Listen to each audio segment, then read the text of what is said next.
नमस्कार। दोपहर समाचार में आपका स्वागत है।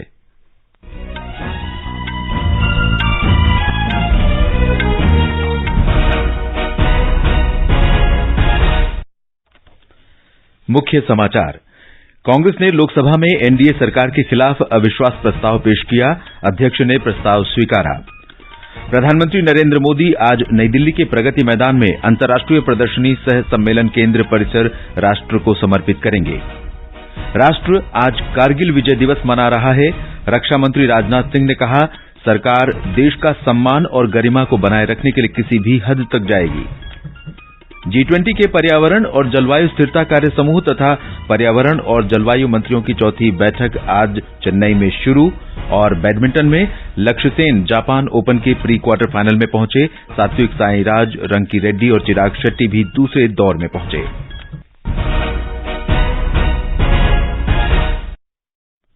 दोपहर समाचार के साथ मैं देवेंद्र त्रिपाठी। संसद में मणिपुर हिंसा मुद्दे पर जारी गतिरोध के बीच कांग्रेस ने आज लोकसभा में सरकार के खिलाफ अविश्वास प्रस्ताव पेश किया। लोकसभा की कार्यवाही पहले स्थगन के बाद दोपहर 12 बजे फिर शुरू होने पर कांग्रेस सांसद गौरव गोगोई ने अविश्वास प्रस्ताव पेश किया। लोकसभा अध्यक्ष ओम बिरला ने प्रस्ताव को स्वीकार करते हुए कहा कि वे सभी राजनीतिक दलों के नेताओं के साथ विचार विमर्श करने के बाद प्रस्ताव पर चर्चा के लिए समुचित समय के बारे में जानकारी देंगे। ये सभा मंत्रिपरिषद में विश्वास का अभाव प्रकट करती है। श्री गोगोई कृपया सदन की अनुमति प्राप्त करें। मैं उन सदस्यों से जो इस प्रस्ताव की अनुमति दिए जाने के पक्ष में ये अनुरोध करता हूं, वो अपने स्थान पर खड़े हो जाएं। इस प्रस्ताव की अनुमति दी जाती है। मैं सभी दलों के नेताओं से चर्चा कर और नियमों के तहत उचित समय पर चर्चा करने की तिथि से आप सबको अवगत करा दूंगा। इससे पहले संसदीय कार्यमंत्री प्रहलाद जोशी ने कहा कि प्रधानमंत्री नरेंद्र मोदी और भारतीय जनता पार्टी में लोगों का विश्वास है। संसद के बाहर संवाददाताओं से बातचीत में उन्होंने कहा कि विपक्षी दल इस संसद भवन में आयोजित हो रहे अंतिम कार्यकाल में अविश्वास प्रस्ताव पेश कर रहे हैं, जो जनता उन्हें सबक सिखाएगी। तो नो कॉन्फिडेंस दिया है, तो अब लोगों के कॉन्फिडेंस माननीय नरेंद्र मोदी जी के ऊपर, भारतीय जनता पार्टी के ऊपर ही है। और जो होगा हम अभी चर्चा करके हम डिसाइड करेंगे। लास्ट टर्म में भी किया था और लोग उनको जो कुछ भी सबक सिखाने था वो सिखा दिया है और आगे भी सिखा दें। केंद्रीय मंत्री अर्जुन राम मेघवाल ने कहा कि सरकार अविश्वास प्रस्ताव सहित किसी भी स्थिति का सामना करने के लिए तैयार है। उन्होंने कहा कि सरकार मणिपुर मुद्दे पर भी चर्चा के लिए तैयार है। रूल्स में क्लियर कट व्यवस्था दी हुई है कि नो कॉन्फिडेंस मोशन कौन ला सकता है। उसमें 50 जो माननीय सांसद हैं उनके द्वारा वो खड़े होने की स्थिति में हैं क्या, वहां रहेंगे क्या हाउस में। आने दो पहले नो कॉन्फिडेंस मोशन। सरकार हर परिस्थिति के लिए तैयार है। हम तो चाहते हैं मणिपुर पे चर्चा हो। चर्चा कराने की जब हमने सहमति भरी तो रूल्स ले आए। केंद्रीय मंत्री गजेंद्र सिंह शेखावत ने कहा कि सरकार के पास छुपाने के लिए कुछ नहीं है। हम मणिपुर मुद्दे पर चर्चा के लिए तैयार हैं। दुर्भाग्यपूर्ण है कि विपक्ष हमेशा की तरह एक बार फिर चर्चा की मांग करके भागता हुआ दिखाई दे रहा है, क्योंकि वो जानते हैं कि जो उंगली वो सरकार की तरफ उठाने वाले हैं, उसकी शेष बची हुई हाथ की जितनी उंगलियां वो उनकी खुद की तरफ उठेगी। मणिपुर हिंसा मुद्दे पर संसद के दोनों सदनों की कार्यवाही लगातार बाधित है। लोकसभा की कार्यवाही 2 बजे तक, जबकि राज्यसभा की कार्यवाही दोपहर 12 बजे तक स्थगित हुई। लोकसभा में पहले स्थगन के बाद दोपहर 12 बजे सदन की कार्यवाही फिर शुरू होने पर कांग्रेस के गौरव गोगोई ने सरकार के खिलाफ अविश्वास प्रस्ताव पेश किया। हंगामे के बीच 6 विधेयक प्रस्तुत किए गए। कांग्रेस, टीएमसी, डीएमके, जेडीयू और अन्य दलों के सदस्य अध्यक्ष के आसन के समीप आकर मणिपुर मुद्दे पर नारे लगाने लगे। हंगामे के बीच सदन की कार्यवाही 2 बजे तक स्थगित कर दी गई। इससे पहले राजस्थान से भारतीय जनता पार्टी के कुछ सदस्यों ने अशोक गहलोत सरकार को निशाना बनाते हुए लाल डायरी लहराकर विरोध जताया। उन्होंने राज्य में भ्रष्टाचार का आरोप लगाया। पश्चिम बंगाल के भाजपा सदस्यों ने टीएमसी सरकार के खिलाफ नारे लगाए। राज्यसभा में पहले स्थगन के बाद दोपहर 12 बजे सदन की कार्यवाही फिर शुरू होने पर विपक्षी दलों का मणिपुर मुद्दे पर विरोध जारी रहा। हंगामे के बीच सदन में प्रश्नकाल चलता रहा। इससे पहले सभापति जगदीप धनखड़ ने कहा कि उन्हें मणिपुर मुद्दे पर चर्चा के लिए नियम 267 के अंतर्गत कई नोटिस मिले हैं। उन्होंने कहा कि सरकार इस मुद्दे पर अल्पकालिक चर्चा की इच्छा पहले ही व्यक्त कर चुकी है। सदस्यों की नारेबाजी के बीच सत्तारूढ़ दल के सदस्यों ने भी नारे लगाए। बाद में सदन की कार्यवाही दोपहर 12 बजे तक के लिए स्थगित कर दी गई। इससे पहले संसद के दोनों सदनों ने कारगिल विजय दिवस के अवसर पर करगिल युद्ध के शहीदों को श्रद्धांजलि अर्पित की। इस बीच इस समय दोनों सदनों की कार्यवाही जारी है।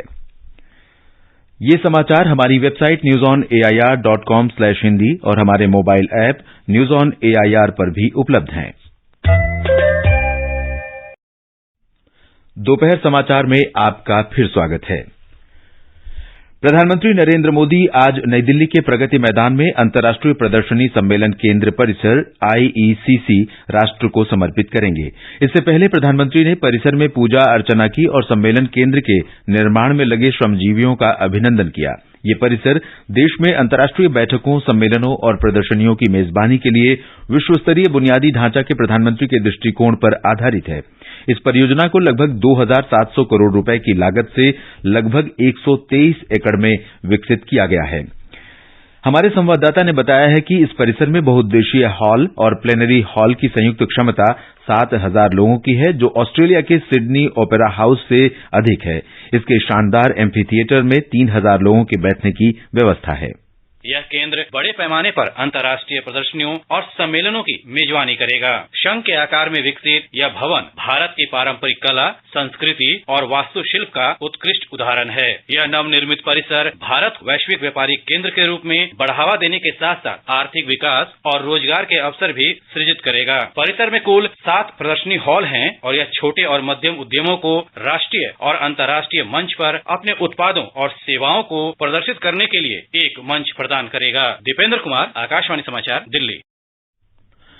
राष्ट्रपति द्रौपदी मुर्मू ने शीघ्र न्याय का आह्वान किया है ताकि निर्दोषों को लंबे समय तक जेलों में पीड़ा न झेलनी पड़े। उन्होंने कहा कि न्यायपालिका को मामलों की नियमित सुनवाई कर लोगों को शीघ्र न्याय देना चाहिए।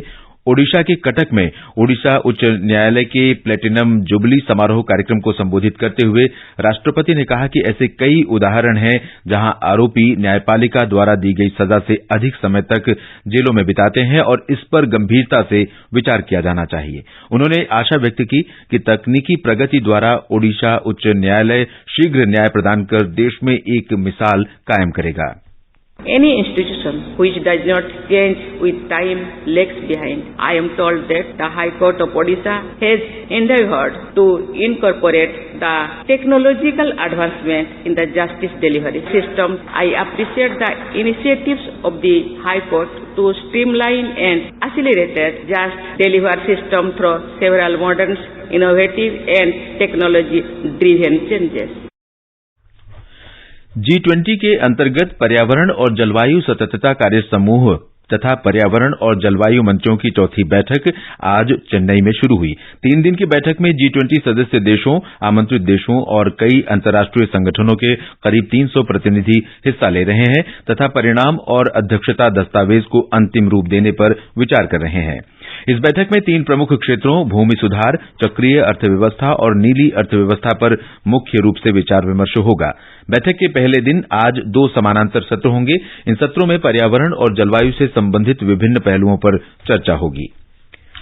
स्वास्थ्य राज्य मंत्री डॉक्टर भारती प्रवीण पवार ने आज नई दिल्ली में moving mental health beyond institutions विषय पर एक राष्ट्रीय सम्मेलन का उद्घाटन किया। राष्ट्रीय मानवाधिकार आयोग के अध्यक्ष न्यायमूर्ति अरुण मिश्रा भी इस अवसर पर उपस्थित थे। सम्मेलन का उद्देश्य मानसिक स्वास्थ्य देखभाल अधिनियम 2017 को लागू करने की चुनौतियों पर चर्चा करना और मानसिक स्वास्थ्य मुद्दों के समाधान पर विचार विमर्श करना है। ये समाचार आकाशवाणी से प्रसारित किए जा रहे हैं। ताजा समाचार जानने के लिए आप हमारे Twitter handle @AIR News Hindi को फॉलो कर सकते हैं। ये आकाशवाणी है। आज कारगिल विजय दिवस है। इस अवसर पर देश सैनिकों के बलिदान को याद कर रहा है।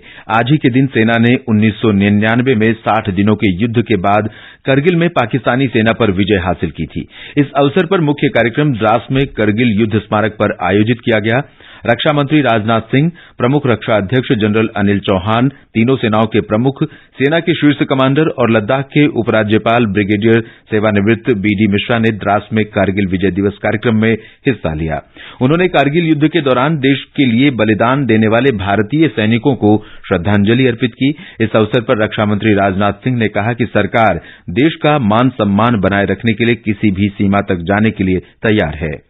हमने सिर्फ पाकिस्तान को ही नहीं बल्कि पूरी दुनिया को यह संदेश दिया कि जब बात हमारे राष्ट्रीय हितों की आएगी तो हमारी सेना किसी भी कीमत पर पीछे नहीं हटेगी। हम आज भी अपने राष्ट्रीय हितों की सुरक्षा के लिए पूरी तरह से प्रतिबद्ध हैं, सामने चाहे कोई भी हो। जनता को इस बात का पूरा भरोसा है कि भारत के प्रधानमंत्री मोदी जी के नेतृत्व में यह भारत सरकार अपने राष्ट्रीय हितों की सुरक्षा के लिए किसी भी प्रकार का समझौता किसी भी सूरत में नहीं करेगी। यही इच्छा शक्ति और राष्ट्र के प्रति स्वाभिमान की भावना भारतीय सेनाओं को बाकी लोगों से अलग करती है। सेना प्रमुख जनरल मनोज पांडे ने कहा कि भविष्य में सशस्त्र बलों के सामने खतरे और चुनौतियां अधिक जटिल हो सकती हैं और भारत को इनका सामना करने के लिए तैयार रहना चाहिए। राष्ट्रपति द्रौपदी मुर्मू और प्रधानमंत्री नरेंद्र मोदी ने करगिल विजय दिवस के अवसर पर सशस्त्र बलों के प्रति कृतज्ञता व्यक्त की और उनके असाधारण साहस और विजय को स्वीकार करते हुए श्रद्धांजलि अर्पित की। एक संदेश में राष्ट्रपति ने देश की रक्षा करते हुए प्राणों की आहुति देने वाले सैनिकों को याद किया और कहा कि उनकी वीरगाथा भविष्य की पीढ़ियों के लिए प्रेरणा का स्रोत बनी रहेगी। प्रधानमंत्री मोदी ने एक ट्वीट में सैनिकों की वीरता की सराहना की और उन्हें राष्ट्र की प्रेरणा के रूप में स्वीकार किया। जम्मू कश्मीर के उपराज्यपाल मनोज सिन्हा ने करगिल युद्ध के वीर सैनिकों को श्रद्धांजलि दी। श्री सिन्हा ने उन वीर सैनिकों अधिकारियों को श्रद्धांजलि अर्पित की जिन्होंने मातृभूमि की संप्रभुता और अखंडता की रक्षा के लिए शानदार वीरता और बलिदान की भावना का प्रदर्शन किया। नागालैंड में कारगिल वीरों को श्रद्धांजलि दी गई। कोहिमा में राजभवन में 24वें कारगिल विजय दिवस का आयोजन हुआ। पूर्व सैनिक, वीर नारियां, सामाजिक संगठन, राज्य सरकार और सेना अधिकारी तथा एनसीसी के कैडेट इस कार्यक्रम में शामिल हुए। नागालैंड के राज्यपाल ला गणेशन ने कहा कि राष्ट्र इन सैनिकों से हमेशा प्रेरणा लेता रहेगा। हरियाणा, चंडीगढ़ और दिल्ली में अगले 4 दिनों में हल्की वर्षा और कहीं कहीं पर तेज वर्षा की संभावना है। मौसम विभाग ने तटीय कर्नाटक, आंध्र प्रदेश और पुद्दुचेरी के यानम में रेड अलर्ट जारी किया है। इन क्षेत्रों में आज तेज से अत्यधिक तेज और मूसलाधार बारिश होने की संभावना व्यक्त की गई है। तेलंगाना, कोंकण, गोवा और मध्य महाराष्ट्र में भी आज और कल के लिए रेड अलर्ट जारी किया गया है। विभाग ने कहा है कि हिमाचल प्रदेश, उत्तराखंड, उत्तरी हरियाणा, चंडीगढ़ और पश्चिमी उत्तर प्रदेश में अगले 3 दिनों में कहीं कहीं तेज से अत्यधिक तेज वर्षा होने की संभावना है। देश के पूर्वोत्तर क्षेत्र में भी हल्की से सामान्य वर्षा हो सकती है। आज से 30 जुलाई तक कहीं कहीं पर तेज वर्षा भी होने की संभावना है।